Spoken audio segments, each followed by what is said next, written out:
Hello મિત્રો, આપ સૌનું સ્વાગત છે મારી યુટ્યુબ ચેનલ પર। તો આજે આપણે સરગવાનું ગ્રેવી વાળું શાક બનાવવાના છીએ।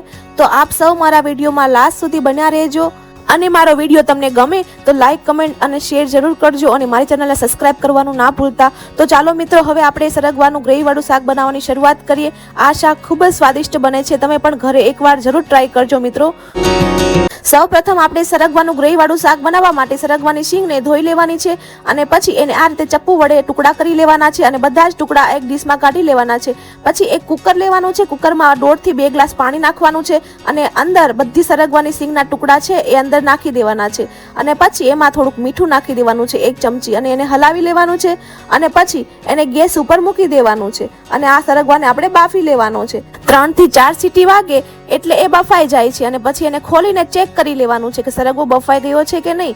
સરગવો બફાઈ ગયો છે અને સરગવાના બાફેલું પાણી રાખી મૂકવાનું છે જે આપણે ઉપયોગમાં લઈશું। તો હવે આપણે ગ્રેવી બનાવવાની તૈયારી કરીએ। તો ગ્રેવી બનાવવા માટે 10 થી 15 લસણની કળીઓને સુધારી લેવાની છે અને 2 લીલા મરચાને પણ સુધારી લેવાના છે। લસણ અને મરચાને ઝીણા ઝીણા સમારી લેવાના છે અને પછી એક આદુનો ટુકડો લેવાનો છે અને એને ખમણી વડે ખમણી લેવાનો છે।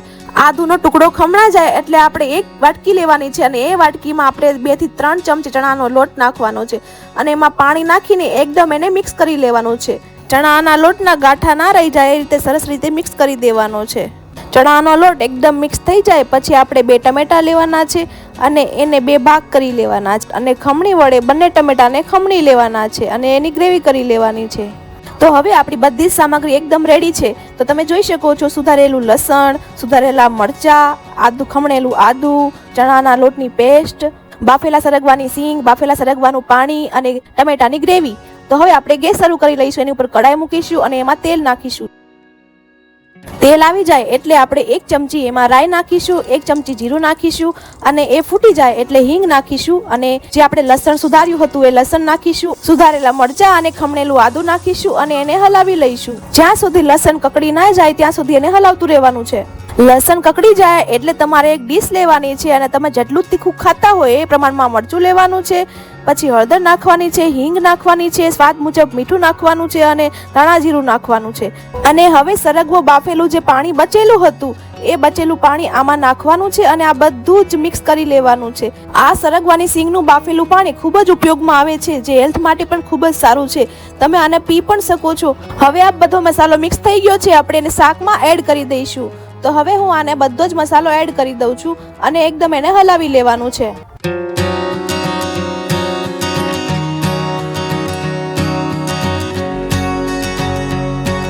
એકદમ સરસ રીતે 2 થી 3 મિનિટ હલાવ્યા પછી આપણે એમાં ટમેટાની ગ્રેવીને એડ કરી દેવાની છે અને પછી એને મિક્સ કરીને હલાવી લેવાનું છે। અને હવે જે બાફેલા સરગવાનું પાણી હતું તે આપણે આ શાકમાં એક નાની વાટકી એડ કરીશું। તો તમે જોઈ શકો છો જાડી પણ નહીં અને પાતળી પણ નહીં, એ રીતે આ ગ્રેવીને આવી રાખવાની છે। 3 થી 4 મિનિટ ઉકળવા દેવાની છે અને ઉભરો આવે એટલે આપણે એક વાટકી એમાં ગોળ નાખવાનો છે। ગોળ તમે જેટલું ગળું ખાતા હોય એ મુજબ આપણે નાખવાનો છે અને એકદમ સરસ રીતે ગોળને મિક્સ કરી લેવાનો છે। તો હવે આપણે આ સરગવાની બાફેલી જે શીંગ હતી એ બધી શીંગ આ ગ્રેવીની અંદર આપણે એડ કરી દેવાની છે।